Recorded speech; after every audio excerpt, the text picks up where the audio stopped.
Hello students, today we are going to read about transverse myelitis. What is transverse myelitis? The name itself suggests transverse means horizontal involvement of spinal cord. ठीक है, horizontal involvement का मतलब हुआ at one level or one segment of the spinal cord. Then myelitis means inflammation of myelin sheath, myelitis. ठीक है, so क्या होता है? Transverse myelitis means that there is a involvement of a spinal cord at one segment which is horizontally involved. ठीक है, and because of this involvement there is a problem with the myelin sheath. ठीक है, so that creates a demyelination, or you can say not exactly demyelination but inflammation of the myelin sheath. ठीक है, because demyelination is one of the permanent thing. ठीक, और यहाँ पे क्या होता है, यहाँ पे डीमाइलिनेशन होती है, थोड़ी टाइम के लिए होती है और फिर उसके बाद रिकवरी होने लग जाती है. ठीक है, this is the condition which is very rare, can occur in any age, any race, ठीक है, एनी जेंडर. ठीक है, एंड इट मिमिक्स GBS. हमने GBS पढ़ा था, उसको बहुत ज़्यादा मिमिक करती है, because this is also one of the condition जो कि रेयर मोस्ट होती है. ठीक है, और पोस्ट इन्फेक्शियस होती है. ठीक है, तो इसको रूल आउट करना बहुत ज़रूरी है कि इसमें क्या कंडीशन है क्या नहीं है. तो चलिए आज हम इसके बारे में बात करते हैं. What is transverse myelitis? So transverse myelitis is also known as acute transverse myelitis. ठीक है, one of the rare neurological disorder of the spinal cord caused by inflammation occurring one spinal segment. ठीक है, समझ आया, एक segment पे. ठीक है, लीडिंग टू, अगर स्पाइनल सेगमेंट में प्रॉब्लम हो रही है तो मोटर, सेंसरी और ऑटोनॉमिक डिसफंक्शन हो जाएगा. जैसे कि हमारे इन्वॉल्वमेंट हो जाती है, मान लीजिए SCI में स्पाइनल कॉर्ड का एक लेवल चला गया, उसके नीचे सारी प्रॉब्लम शुरू हो गई. Similar into this. ठीक है, बट इसमें क्या है, इसमें रिकवरी थोड़ी सी फास्ट होती है. सो जैसे कोई प्रॉब्लम हुई, इन्फेक्शन हुआ, वैक्सीनेशन हुआ, उसके बाद क्या हुआ कि इन्फ्लामेशन शुरू हुई एट वन सेगमेंट. ठीक है, एक सेगमेंट पे इन्फ्लामेशन हुई तो उसकी जितनी भी प्रॉब्लम्स होंगी वो धीरे धीरे करके प्रोग्रेसिवली नीचे बढ़ती जाएंगी, जल्दी जल्दी वीकनेस शुरू हो जाएगी नीचे. ठीक है, it varies from various elements, मतलब कि कोई भी SCI में क्या क्या चीज़ें होंगी, motor, sensory and autonomic dysfunction. ठीक है, जो कि हम अभी इतने दिनों से पढ़ते भी आ रहे हैं नर्व इंजरीज में. ठीक है, you can see over here. ठीक, ये देखिए एक सेगमेंट पे, ठीक, ये लेटरल व्यू में एक सेगमेंट है जो कि आपको दिख रहा है कि यहाँ पे इन्फ्लामेशन है. ठीक है, यहाँ पे देखिए we are talking about a width. ठीक है, विड्थ हॉरिजॉन्टल. ठीक है, हम विड्थ के बारे में बात कर रहे हैं कि विड्थ कितनी ज़्यादा इन्वॉल्व है. मान लीजिए अगर हाफ विड्थ इन्वॉल्व है तो उसको हम क्या बोलेंगे, पार्शियल ट्रांसवर्स माइलाइटिस. अगर फुल है तो कंप्लीट ट्रांसवर्स माइलाइटिस. ठीक है, इसमें क्या होता है, जो माइलिन शीथ है उसको वो डिस्टर्ब कर देता है, उसकी जो नर्व्स की जो माइलिन शीथ है उसमें इन्फ्लेमेशन हो जाती है इसकी वजह से. ठीक है, now epidemiology, as we have already discussed कि it is rare condition, so 1 to 4 in every million year. even अगर हम लोग इसको और ज़्यादा स्पेसिफिक देखें तो इनमें से भी सिर्फ एक कोई एक होगा जिसको, जैसे मान लीजिए 4 को मिलियन में होती है तो there will be only one who will be suffering from severe disability. ठीक है, सीवियर फॉर्म. बाकी 3 जो है माइल्ड टू मॉडरेट फॉर्म पे रहेंगे. ठीक है, and it can occur in all the ages, but there is one very important thing we need to know. जो पीक एज होती है वो मोस्टली होती है 10 to 19 ईयर्स, 30 to 39 ईयर्स. बच्चों में बहुत कॉमनली पाई जाती है, क्योंकि पोस्ट वैक्सीनेशन बहुत कॉमन होता है, ऑटो इम्यून डिसऑर्डर है, इम्यूनिटी में प्रॉब्लम हो सकती है किसी के कि एकदम से, क्योंकि डायरेक्ट इन्वेजन ऑफ वायरस होने के चांसेस बहुत ज़्यादा हो सकते हैं. ठीक है, बट इवन स्टिल जो पीक डिसऑर्डर, जो पीक एज ग्रुप पाया गया है वो सबसे ज़्यादा होता है 10 to 19 ईयर्स में और 30 to 39 ईयर्स में. ठीक है, it is as we have already discussed, it can occur in any age, gender और रेस, ठीक है। नाउ एटियोलॉजी, जैसे जीबीएस में होता था वैसे ही है, किसी भी वजह से हो सकता है, but the cause itself is uncertain. So idiopathic cause है, ठीक है, we don't know, but there are certain theories like post infectious, like in GBS, ठीक है। Post infectious GIT respiratory tract infection कभी हुआ है 3 से 8 वीक पहले, उनमें हो जाता है ट्रांसवर्स माइलाइटिस, या फिर वैक्सीनेशन हुई थी उसके बाद हो गया।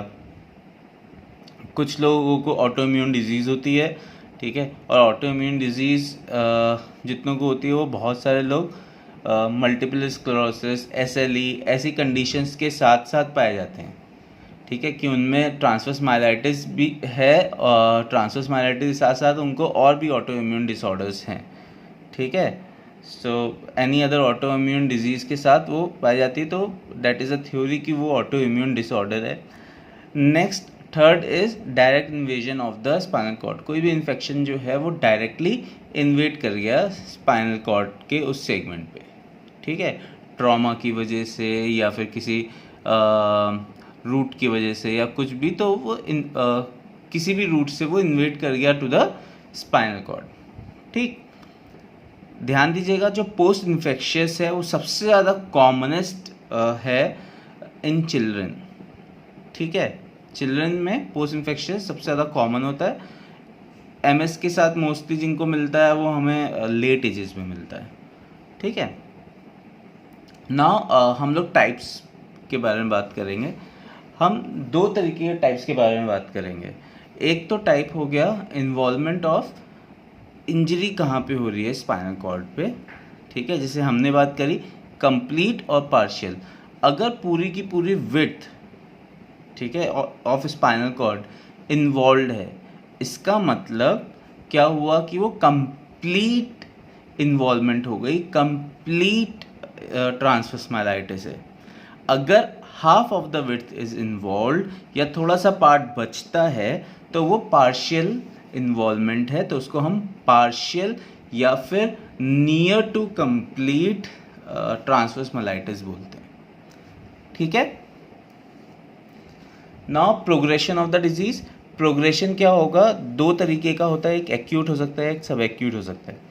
एक्यूट प्रोग्रेशन क्या होता है कि कुछ मिनट से आवर्स के अंदर अंदर उसको पैराप्लेजिया शुरू हो गया और उसके सारे सिम्टम्स आ गए, ठीक है। कोई भी कंडीशन है, मान लो इन्फेक्शन के बाद या वैक्सीनेशन के बाद कुछ टाइम लेती है, कुछ इंक्यूबेशन पीरियड जैसे किसी बैक्टीरिया का होता है उस टाइप का है, ठीक है। तो अगर कुछ मिनट्स और घंटों के अंदर अंदर डिसेबिलिटी स्टार्ट हो जाती है, ठीक है, तो वो एक्यूट के अंदर आ जाता है। और सब एक्यूट के अंदर क्या आता है कि जब वो डेज और वीक्स के अंदर अंदर आती है, ठीक है।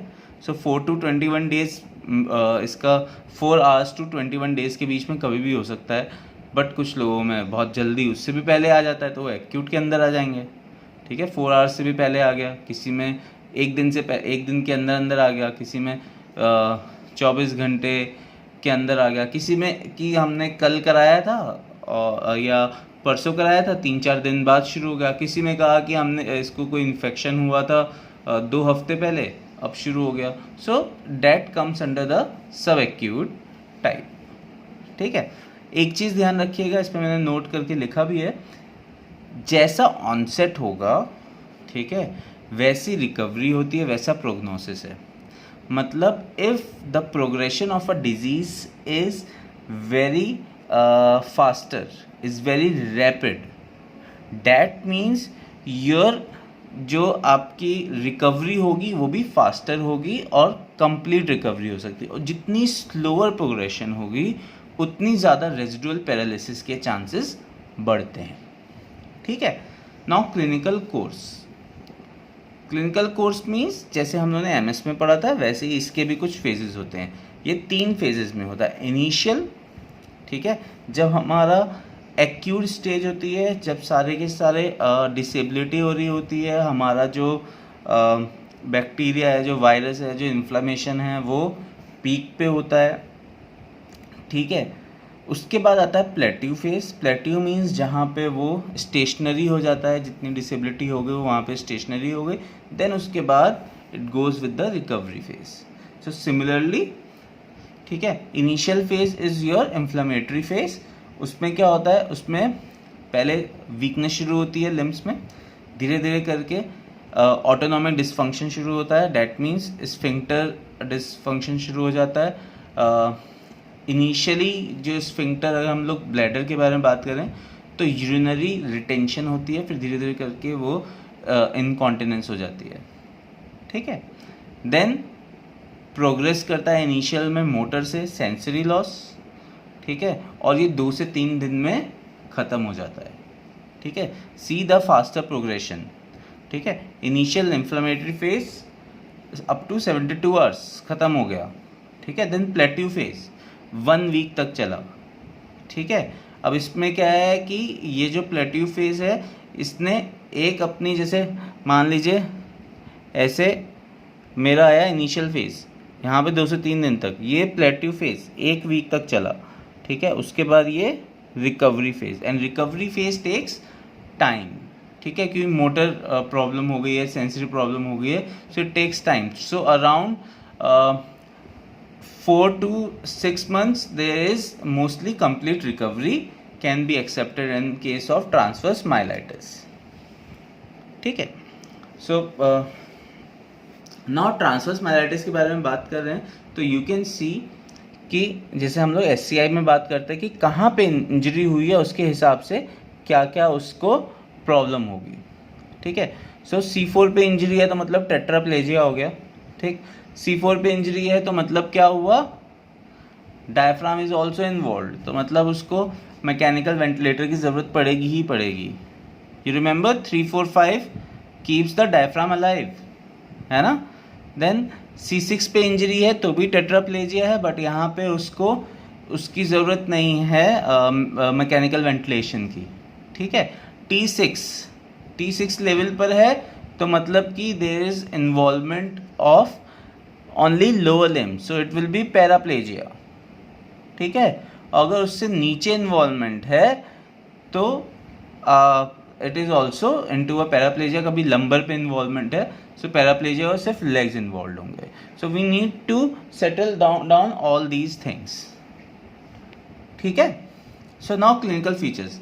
सबसे पहले क्लिनिकल फीचर्स में हमें ध्यान रखना है, जैसे GBS में ध्यान रखा था, कोई हिस्ट्री तो नहीं है फीवर की, कोई वायरल इन्फेक्शन है या फिर कोई वैक्सीनेशन कराई है अभी रिसेंटली, ठीक है, या किसी चीज़ की दवाई खाई है, डायरिया हुआ था, कोई रेस्पिरेटरी ट्रैक्ट इन्फेक्शन हुआ था, क्या क्या हुआ था, इन सारी चीज़ों के बारे में ध्यान देना है, ठीक है। देन उसके बाद जो ये ट्रांसवर्स माइलाइटिस का जो ऑनसेट है, ठीक है, उसके बारे में ध्यान देना है कि वो कब प्रोग्रेस कर रहा है और कैसे कैसे प्रोग्रेस किया है। सो वी कैन चेक कि वो एक्यूट में आता है, सब एक्यूट में आता है, तो उसकी रिकवरी कैसी हो सकती है, ठीक है। देन उसके बाद, ठीक, patient sign usually plateau and evolve towards spasticity and hyperreflexia, मतलब कि this is a type of UMN lesion. UMN lesion में हुआ तो इसके बाद जैसे जैसे वो प्लेट्यू पे आएगा, 1 वीक के अंदर अंदर क्या होगा, उसकी स्पासिटी आनी शुरू हो जाएगी, ठीक है, ठीक है। 2-3 दिन के बाद जो है उसका इनिशियल फेज ख़त्म हुआ, उसके बाद क्या हुआ, उसकी स्पासिटी, उसकी टोन एक्स्ट्रा आने लग गई, और क्या होगा, आपके जितने भी DTRs हैं वो सब हाइपर रिफ्लेक्सिव होंगे, ठीक है, बेबिंस्की अपवर्ड्स होगा, ठीक। देन इसके अलावा back pain, patient will be telling about the back pain, paresthesia, neuropathic pain हो सकता है कि नर्व में पूरा पेन रेडिएट कर रहा है, ठीक। और भी बहुत सारे डिस्फंक्शंस होंगे, सेंसरी, मोटर, ऑटोनॉमिक डिस्फंक्शंस, स्वेटिंग हो जाएगी, ब्लैडर में प्रॉब्लम हो जाएगी। So all these things comes under your transverse myelitis, ठीक है। एक चीज़ का ध्यान रखिएगा, जो ऐसे तो ट्रांसवर्स माइलाइटिस कहीं पे भी हो सकता है, हमने भी बात करी cervical, lumbar, thoracic, but upper thoracic is the most dominant area या फिर मोस्ट प्रोमिनेंट कि वहाँ पे सबसे ज़्यादा होता है, थोरेसिक इन्वॉल्वमेंट सबसे ज़्यादा होती है. सो अपर थोरेसिक इन्वॉल्वमेंट का मतलब there are more chances of spinal shock, neurogenic shock, है ना, वेजोवेगल अटैक हो सकता है, वेजोजेनिक अटैक. ठीक है. Now motor involvement. फर्स्ट हुआ मोटर इन्वॉल्वमेंट. मोटर में क्या क्या प्रॉब्लम हो सकती है अगर हम लोग देखें तो, ठीक है, लोअर लिम्ब ज़्यादा इफेक्टेड होगी अपर लिम्ब से. ठीक है. सिमेट्रिकल इन्वॉल्वमेंट होगी, जबकि जीबीएस में क्या होता था, अगर जीबीएस आप लोगों को याद हो तो दोनों एक साथ अफेक्टेड होते थे. ठीक. अगर ऐसा हुआ लोअर लिम्ब ज़्यादा अफेक्टेड है अपर लिम्ब से तो डायप्लेजिक केसेस ज़्यादा हैं. ठीक है. देन वीकनेस जो है बहुत जल्दी आ गई. ठीक है. 2 से 3 दिन में वीकनेस आनी शुरू हो जाएगी. ठीक. डिपेंड करेगा कि उसका इंक्यूबेशन पीरियड कैसे आ रहा है. जैसे वहाँ पे था जीबीएस में, उसमें 10 दिन लग रहे थे. ठीक. ठीक है. सेम यहाँ पे भी peak time of weakness is around 10 days. GBS में भी पीक टाइम 10 डेज था, बट वो 21 दिन तक भी जा सकता था. ठीक है. 28 दिन तक भी जा सकता था. ठीक. टोन जो है इंक्रीज होगी, मतलब स्पास्टिक है, तो डीटीआर जो है वो हाइपर रिफ्लेक्सिव हो गए. बेबिंस्की अपवर्ड्स हो गया, है ना. एमएमटी कर नहीं पाएंगे बिकॉज स्पासिटी होगी, तो हमें वॉलंटरी कंट्रोल चेक करना होगा, depends upon the condition of the patients and patient's age. ठीक है. कि क्या क्या चीज़ें चेक करनी है. उसके बाद सेंसरी इन्वॉल्वमेंट चेक करेंगे. सेंसरी इन्वॉल्वमेंट में क्या होगा, पेरेस्थीजिया, ठीक है, पेन एंड टेम्परेचर लॉस, ठीक, neuropathic pain due to nerve inflammation, myelin में इन्फ्लामेशन हो रही है. इसके अलावा ड्यूरल इन्फ्लामेशन है तो उस टाइप का पेन होगा, है ना. ड्यूरा के जो भी हमारे टेस्ट होते हैं मेनिंजाइटिस के, वो सारे पॉजिटिव होंगे. ठीक. सो इसके अलावा आपके प्रोप्रियोसेप्शन, आपके वाइब्रेटरी सेंसेस, ये सब इन्वॉल्व होंगे. ध्यान रखिएगा, अगर पार्शियल ट्रांसवर्स माइलाइटिस है वहाँ पे प्रोप्रियोसेप्शन और ट्रांसवर्स और जो आपके वाइब्रेटरी सेंसेशंस हैं वो सब इंटैक्ट होते हैं. ठीक है. इंटैक्ट होते हैं, तो this is the one of the diagnostic support कि हम लोग इस चीज़ को चेक कर सकते हैं क्या लोअर लिम्ब में स्पेशली ओवर द फुट, ठीक है, वाइब्रेटरी सेंसेस हैं कि नहीं हैं. अगर हैं डैट मीन्स उसको पार्शियल टीएम होने के चांसेस ज़्यादा हैं rather than full complete TM होने के. ठीक है. Now autonomic involvement. Autonomic involvement आपका थर्मो रेगुलेशन में प्रॉब्लम हो जाएगी. ठीक है. यूरिनरी इनकॉन्टिनेंस हो जाएगा. ध्यान रखिएगा एक्यूट फेजेस में, बिल्कुल एक्यूट फेजेस में यूरिनरी का क्या होता है, रिटेंशन होता है, फिर धीरे धीरे लेटर स्टेजेस में इनकॉन्टिनेंस हो जाता है. ठीक है. Same with the bladder, same with the bowel problem. ठीक है. बॉवल इनकॉन्टिनेंस हो जाता है, टैकीकार्डियक हो जाते हैं, हाइपरटेंशन, ऑर्थोस्टैटिक हाइपोटेंशन. ठीक है. ये सारी कंडीशंस जो हैं पेशेंट्स में होती हैं, और कुछ टाइम पे जब भी वेजोजेनिक अटैक होने के चांसेस होते हैं वहाँ पे स्पाइनल शॉक हो जाता है. ठीक है. डायग्नोसिस बहुत क्लियर है. हम एमआरआई कराएंगे वहाँ पे दिख जाएगा, सीएसएफ एनालिसिस करेंगे वहाँ पे दिख जाएगा. सीएसएफ एनालिसिस करने के लिए लंबा पंक्चर करेंगे. उसके लिए हमें क्या क्या चीज़ें देखनी होंगी, यहाँ पे सीएसएफ में जो लिम्फोसाइट्स होंगे उनका साइज एबनॉर्मल होगा, एलिवेटेड होगा. ठीक है. Elevated IgG index. ठीक है. वहाँ पे एल्ब्यूमिन, सीरम एल्ब्यूमिन बहुत ज़्यादा बड़ा होगा. ठीक है. उनका इंडेक्स पता चलेगा तो वो भी एलिवेटेड होगा. रेडियोलॉजिकल में एमआरआई और सीटी स्कैन बहुत कॉमनली ईजिली बता देते हैं, but in some cases you can not see it. You can check over here. ठीक है. यहाँ पे देखिए एक ये वाइट, यहाँ पे अगर आप देखेंगे तो एक ये वाइट थिंग दिख रही है, that is your involvement area. ठीक है. That is transverse myelitis. अगर डायग्नोसिस करना है तो ध्यान रखिएगा हमें डिफरेंशियल डायग्नोसिस की बहुत ज़रूरत है. Until unless you can differentiate the other diagnostic conditions, you cannot come into a common diagnosis, ठीक है। तो डिफरेंशियल डायग्नोसिस बहुत इंपॉर्टेंट होता है, एंड डिफरेंशियल डायग्नोसिस के लिए सबसे पहले हमने जीबीएस की बहुत सारी चीज़ें बता दी। जीबीएस देखना है, एमएस देखना है, एनएमओ न्यूरोमलाइटिस ऑप्टिका। इसमें क्या होता है कि ऑप्टिकल नर्व्स के साथ साथ स्पाइनल कॉर्ड दोनों इन्वॉल्व हो जाते हैं, ठीक है। ऑटो इम्यून डिसऑर्डर है और ये बहुत फैटल है, इसमें ड्रग्स काम नहीं करती हैं, बहुत रैपिडली प्रोग्रेसिव होती है।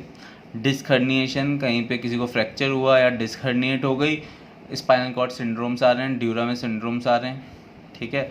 We need to check that also, trauma देखना पड़ेगा क्या क्या प्रॉब्लम है। Same spinal cord compression syndrome, कहीं कंप्रेस हो रही है, किसी भी वजह से हो रही है, ठीक है। वी नीड टू चेक कोई ट्यूमर तो नहीं है, उसको रूल आउट करना पड़ेगा, ठीक है। Haematoma, epidural subdural haematoma, epidural abscess, ये सारी चीज़ें रूल आउट करनी पड़ेंगी टू नो कि जो भी आपके स्पाइनल कॉर्ड के सिम्टम्स आ रहे हैं वो ड्यू टू ट्रांसवर्स माइलाइटिस ही हैं या कोई और कंडीशन है, ठीक है। नाउ ट्रीटमेंट बेटा, जैसे हमने जीबीएस का पढ़ा था या जैसे हमने किसी और पॉलीन्यूरोपैथी का पढ़ा था, सेम वैसा ही ट्रीटमेंट रहेगा, जस्ट थोड़ा सा डिफरेंस होगा। जैसे मेडिकल ट्रीटमेंट हुआ, ठीक है। मेडिकल ट्रीटमेंट में यहाँ पे हम लोग कॉर्टिकोस्टेरॉइड्स देते हैं, स्पेशली एक्यूट केसेस में। इवन बहुत सारे जो पुराने फिजिशियंस हैं, दे डू समथिंग कि डायग्नोस करने के लिए कि इसको कोई इन्फ्लेमेशन है, स्पाइनल कॉर्ड में इन्फ्लेमेशन है, तो वो क्या करते हैं, high doses of corticosteroids start कर देते हैं, ठीक है। तो विद इन 1 और 2 डेज में उसके सिम्टम्स जो होते हैं वो रिलीव हो जाते हैं। डैट ऑल्सो टेल्स कि हाँ कहीं ना कहीं इन्फ्लेमेशन है जो कि कम हो रही है, ठीक है। और ये बहुत as such this is something कि ये बहुत डिबेटिक, बहुत ज़्यादा ऐसा है कि इस पे बहुत सारे कमेंट्स आते हैं, लोग एग्री नहीं करते हैं कि that this is not the real diagnostic criteria, but even still it is one of the very non diagnostic criteria, जिसमें कुछ इफेक्ट नहीं कर रहा, डायग्नोसिस नहीं निकल रहा, उनको फिजिशियंस गिव इंट्रावेनस कॉर्टिकोस्टेरॉइड्स इन हाई डोजेस, ठीक है। इसके अलावा प्लाज्मा फेरेसिस, प्लाज्मा देते हैं, इम्यूनोसप्रेसेंट ड्रग्स, ठीक है, एंटीवायरल ड्रग्स, एंटीबैक्टीरियल ड्रग्स, मतलब कि आपके एंटीबायोटिक्स, ये सारी चीज़ें चलेंगी, जो भी प्रॉब्लम है उसको वो करेंगे। पेन मैनेजमेंट ड्रग्स, अब पेन मैनेजमेंट ड्रग्स में जैसे हमारी न्यूरोपैथिक पेन है, हमारी एंटी एपिलेप्टिक ड्रग्स यूज़ हो सकती हैं, हमारी एसएनआरआईज यूज़ हो सकती हैं, गाबापेंटेन, प्रीगाबालिन, ठीक है। एंटी स्पास्टिसिटी ड्रग्स, अगर स्पास्टिसिटी बहुत ज़्यादा है, ज़्यादा प्रॉब्लम क्रिएट करे, सो बोटॉक्स, बॉटुलिनम टॉक्सिन, वो सारी चीज़ें यूज़ कर सकते हैं। इसके अलावा फिजियोथेरेपी में हम लोग क्या क्या कर सकते हैं, स्पासिटी है तो स्पासिटी को रिड्यूस करेंगे। जब उसकी कोई भी जब वो फ्लैसिड स्टेट पे है तो आप क्या करोगे, फ्लैसिड स्टेट पे वैसे 2 से 3 दिन रहता है तो आप जॉइंट रॉम एक्सरसाइजेस कराएंगे, ठीक है। सो पैसिव, जब तक उसका कोई कंट्रोल नहीं आ रहा, आप जॉइंट रॉम एक्सरसाइजेस कराएंगे, ठीक है। आप असिस्टेड कराइए, एक्टिव असिस्टेड कराइए, और फिर उसके बाद फ्री से लेके रजिस्टर्ड पे लेके जाइए, ठीक है। Stretching which will help in reducing the spasticity and maintains the joint flexibility as well. Remember not to be an over enthusiastic physiotherapist which can harm the patient, ठीक है। सो ओवर स्ट्रेच नहीं करना है, किसी को myositis ossificans हो जाए, ठीक है, हो सकता है उसकी पहले भी टाइट हो हैम्स, सो इस चीज़ का भी ध्यान देना है हमें, ठीक है। देन इसके अलावा स्ट्रेंथनिंग एक्सरसाइजेस, ठीक है, बहुत सारी टेक्निक्स हम लोग यूज़ कर सकते हैं, PNF, NDT, एंड्योरेंस, ठीक है। ज़रूरत है तो कुछ इलेक्ट्रॉनिक मोडालिटीज़ यूज़ कर सकते हैं, EMS यूज़ कर सकते हैं, FES यूज़ कर सकते हैं, ठीक है। रशियन करेंट्स यूज़ कर सकते हैं, depends upon the patient's condition, patient's age, या फिर वो कितना सह सकता है इलेक्ट्रिक को।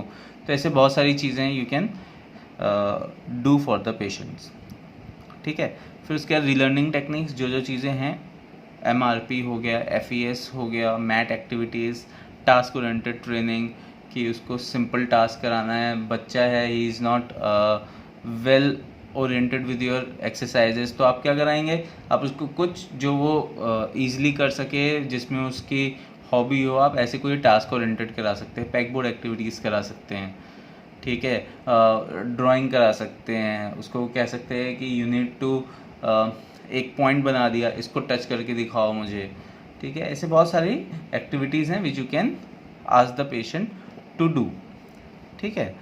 Balance and coordination exercises, gait training, transfers training, ठीक है, bed to chair, chair to bed, ठीक है, bed to wheelchair to bed, bed to commode, या व्हील चेयर टू कमोड, है ना। ऐसे बहुत सारे डिफरेंट टेक्निक्स हैं which you can teach the patient, ठीक है। स्पासिटी को मैनेजमेंट करना भी बहुत इंपॉर्टेंट है बेटा। स्ट्रेचिंग तो करते ही हैं, बट हमें स्प्लिंटिंग और पोजिशनिंग पे भी ध्यान रखना है, और इसके क्या एडवर्स इफेक्ट्स हैं, कॉम्प्लिकेशंस हैं, उनको भी हमें रोकना है, प्रिवेंट करना है, ठीक है।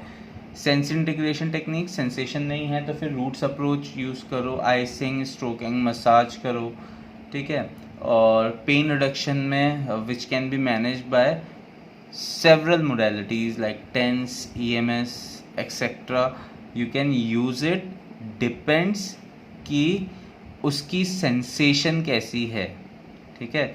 अगर उसकी सेंसेशन में कोई प्रॉब्लम है सो आप ऐसा कुछ नहीं करेंगे, because it can hamper the condition, ठीक है। अगर सेंसेशन थोड़ी बहुत इम्प्रूव्ड है, वो फील कर सकता है, नहीं कर सकता है, तो आपको बार बार स्किन को चेक करना होगा, कहीं कोई रेडनेस बहुत ज़्यादा तो नहीं आ रही है, कोई ब्लिस्टर तो नहीं बन रहा है, ठीक है। और मिनिमम टू मिनिमम आपको खुद अपने आप से ही आपको मिनिमम इंटेंसिटी रखनी पड़ेगी करंट की, ठीक है। देन इसके अलावा bladder and bowel management, maintain it to check it, कोई यूटीआई के वो ना हो, वाल्सेल्वा मैन्यूवर कर सकते हैं, ठीक है। धीरे धीरे करके टीच करिए, ठीक।